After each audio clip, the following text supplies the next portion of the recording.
Wow, Firdaus Eiwobo sombongkan senang dapat lawan Mahfud MD dan bongkar. Dugaan peran Mahfud MD dan Rocky Gerung dalam kasus Tio Ardiantor. Saya minta di cancel dulu ini sambil saya dalami dulu. Jadi saya harus benar-benar, karena yang saya udah lawan ini bukan Tio lagi nih. Jadi udah rajanya Tio nih ya kan, Pak Profesor Mahfud MD dan Rocky Gerung gitu. Dalam analisa yuridis saya tadi bilang, oh ini masuk, dia bilang. Profesor Mahfud MD berperan sebagai pemberi jasa media untuk mengupload video yang diduga melanggar tadi melalui akun Mahfud MD official. Lalu Rocky Gerung pun ada di situ dan ikut memantik penghasutan tersebut, menjadikan Tio ini semangat dalam melakukan tindakan dugaannya fitnah dan penghasutan tersebut. Kalau kamu menghina saya sikat kamu. Kamu tahu saya kan? Daus ngamuk.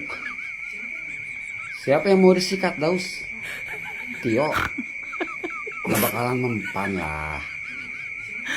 Masalahnya gertakan ente itu nggak ada serem-seremnya, nggak ada garang-garangnya. Ente lucu, cocok menjadi pelawak. Siapa yang mau disikat? Janganlah, masih anak mahasiswa baru lulus kemarin. Kalau mau disikat tuh ada motor yang bawahnya banyak kotoran tanah, itu motor aneh, ente sikat. Kalau nggak mau, aneh yang disikat sama ente. Ngapain ikat orang? Lucu ente itu. Nggak ada serem-seremnya, pelawak. Berarti kan Pak Jokowi keluarga gue juga. Yang anti, jangankan melihat Pak Jokowi, nyebut namanya aja saya. Maaf, jijik. Selalu menghina Pak Jokowi itu. Ya gue, Pak Jokowi dihina. Om gue kawin sama adiknya Jokowi. Itu kan om gue juga.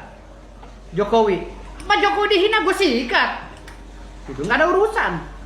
Berarti kan Pak Jokowi keluarga gue juga. Inilah 3 kekocakan Firdaus Owibowo yang super halu nomor 3 terkocak di dunia. Yang pertama adalah ngaku punya gunung uranium. Entah habis minum berapa galon, si Firdaus ini tiba-tiba mengaku dirinya punya gunung uranium saat podcastnya Richard Lee. Dr. Richard Lee pun langsung ngakak. Dikira tidak percaya, Firdaus Owibowo langsung menekankan kalau dirinya itu benar-benar mempunyai gunung uranium yang bisa menghidupi Indonesia sampai 1000 tahun. Namun pas dikonfirmasi, Firdaus Owibowo menjelaskan itu bukan gunung uranium, melainkan hanya sebuah bukit di Parung, yang posisinya pun belum jelas nggak tahu di mana, dan sampai saat ini belum bisa dikonfirmasi letak gunung uraniumnya. Yang kedua, dia ngaku pernah kuliah lulusan sastra Inggris. Entah awalnya gimana si Firdaus ini tidak terima gara-gara diledek Hotman karena bahasa Inggrisnya belepotan. Firdaus Owibowo pun membalas dengan gaya omongannya yang sangat tinggi. Namun kocaknya setelah disuruh mencoba membaca kalimat berbahasa Inggris, hasilnya sangat mengejutkan. Disadvantage in the purchasing. Karena cara baca dia sangat berantakan, dan beberapa kalimat hampir nggak bisa dikenali saking belibetnya. Namun Firdaus tetap membantah beralasan itu adalah bahasa Inggris versi kejawen yang dibaca dengan jiwa nasionalis. Dan yang terakhir adalah mengaku keturunan Sultan Bima. Entah mungkin habis keselek tutup botol, si Firdaus Owibowo pernah ngaku dirinya keturunan Sultan Bima dari garis ibunya, tepatnya Trah Sultan Ismail, Sultan ke-10. Klaim itu makin rame karena dipakai buat ningkatin legitimasinya waktu publik mulai meragukan cerita-ceritanya yang super bombastis. Tapi belakangan keluarga besar Sultan Bima sendiri buka suara dan bilang nggak ada nama Firdaus dalam silsilah resmi. Jadi mirip kayak kasus sastra Inggris, klaim keturunan Sultan itu muncul lebih sebagai jawaban balik biar posisinya terlihat tinggi, tapi malah bikin orang makin ngakak karena nggak sinkron sama bukti sejarah. Menurut kalian Firdaus Owibowo ini emang orang luar biasa atau cuma halu? Coba tulis pendapat kalian di komentar. Hei Firdaus, kau pengacara dari mana sih? Aduh, lu apa sih? Yuk, ngaca dong dirimu. Ya nih, begini dong gaya pengacara, ya. Nanti gua pinjamin kau satu, mau yang mana? Mau sepatu gua? Dia nih keren nih. Oh, ratusan juta. Benar, ratusan juta. Ya, oke? Contohlah gaya gua. Anda mau jalan-jalan, nanti saya bawa naik Lamborghini. Lamborghini terbaru sudah datang, yang lama juga ada, mobil gue banyak di garasi gua. Itu namanya baru pengacara, oke? Saya kasih ke orang. Kayak rumah saya kasih ke orang, tanah saya kasihin. Oh, tanah Ratusan juta satu rumah saya kasih ke orang. Gitu loh. Tanah berapa miliar saya kasih ke orang. Itu baru kaya beneran, bukan kaya itu belum kaya, itu aset segitu-gitunya kalau itu. Kalau kita nih asetnya kita bagi-bagiin, kita lempar-lemparin gimana? Kurang kaya gimana saya? Keluarga kita, kakek buyut saya. Orang udah cukup tahu, oh dia orang kaya, nggak perlu dipamer-pamerkan lagi. Contohnya almarhum Pak Bob Sadino kan dia pakai sendal jepit kemana-mana, tapi dia punya aset di mana-mana. Dan rata-rata orang-orang yang kaya itu orang yang memang low profile seperti saya, nggak perlu nunjukin itu. Nggak, apa yang kita tunjukin, orang kita udah benar-benar kaya gitu. Kecuali orang kaya baru nunjukin berlian, Lamborghini, itu Itu biasa itu kalau orang kaya baru. Minta pengakuan dan minta validasi. Tapi kalau orang kaya 7 turunan, 8 tanjakan, 9 tikungan, 11 perapatan, seperti saya, nggak perlu divalidasi. Cebok itu kalau nggak pakai air ya pakai tisu.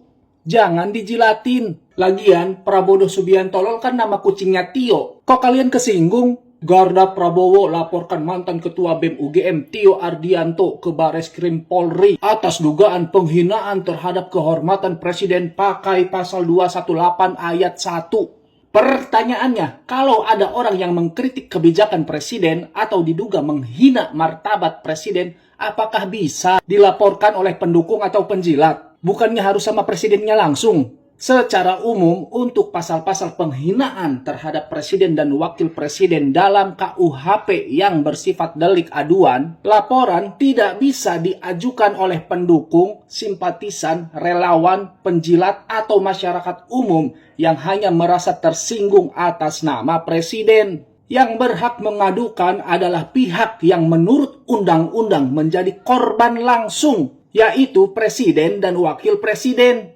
Seseorang bisa saja dilaporkan oleh pihak lain menggunakan pasal yang berbeda jika isi ucapannya dianggap memenuhi unsur tindak pidana lain. Tetapi untuk pasal penghinaan Presiden yang berstatus delik aduan, pendukung Presiden tidak bisa bertindak sebagai pelapor atas nama Presiden. Jilat terus. Jadi, kalau ada pendukung Presiden melapor dengan dasar, saya tersinggung karena Presiden dihina. Pertanyaannya gue ulang, apakah pendukung Presiden bisa melaporkan seseorang atas dugaan penghinaan Presiden dengan pasal 218 sampai 220 KUHP?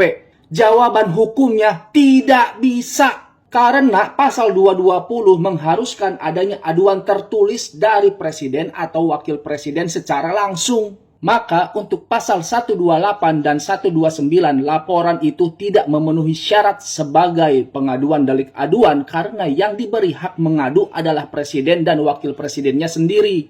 Bahkan pada awal 2026, Menteri Hukum dan Penyusun KUHP menjelaskan bahwa pasal ini merupakan delik aduan absolut. Sehingga simpatisan, relawan, penjilat maupun pihak ketiga tidak bisa membuat laporan atas nama Presiden. Makanya gue bilang kalau cebok itu pakai air atau pakai tisu, jangan dijilat. Firdaus Oibo, siapa yang bisa mengobatnya ini? Aduh.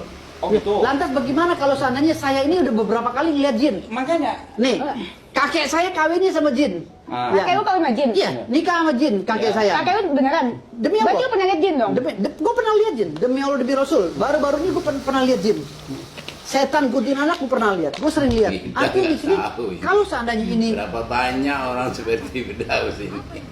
Ya, bagaimana membuktikannya itu ya? Kalau kakeknya menikah dengan jin, berarti ibunya anak jin.